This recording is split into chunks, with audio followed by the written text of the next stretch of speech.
১৩০ foot উঁচু একটি পাহাড়ের বুক চিরে দাঁড়িয়ে থাকা এক মুখ শুধু একটি সমাধি নয়, একটি নীরব প্রশ্ন।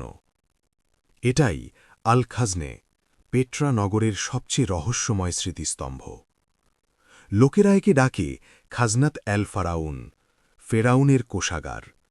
কিন্তু সত্যিই কি এখানে লুকোনো ছিল সোনা, নাকি লুকোনো আছে ইতিহাসের এমন কিছু যা আমাদের বলা হয়নি?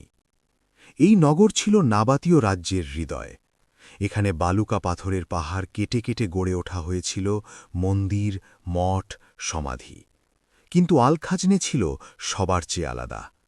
প্রায় ৪০ মিটার উঁচু, ২৫ মিটার চওড়া, একটি বিশাল পাথরের দেয়ালে খোদাই করা এক মুখোশের মতো।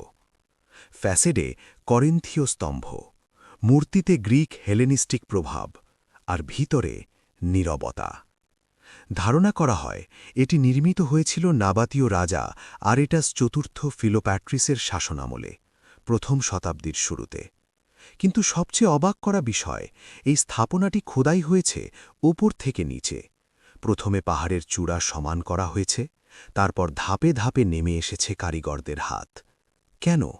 ভুল হলে তো পুরো কাঠামো ধ্বংস হয়ে যেত। এই প্রযুক্তি আজও প্রত্নতত্ত্ববিদদের প্রশ্নে ফেলে।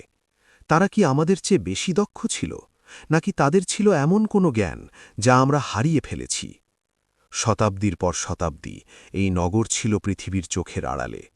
১৮১২ সালে এক ইউরোপীয় অভিযাত্রী জোহান লুডভিগ বার্কহার্ড ছদ্মবেশে প্রবেশ করে আবার বিশ্বকে পরিচয় করিয়ে দেন এই হারিয়ে যাওয়া শহরের সঙ্গে।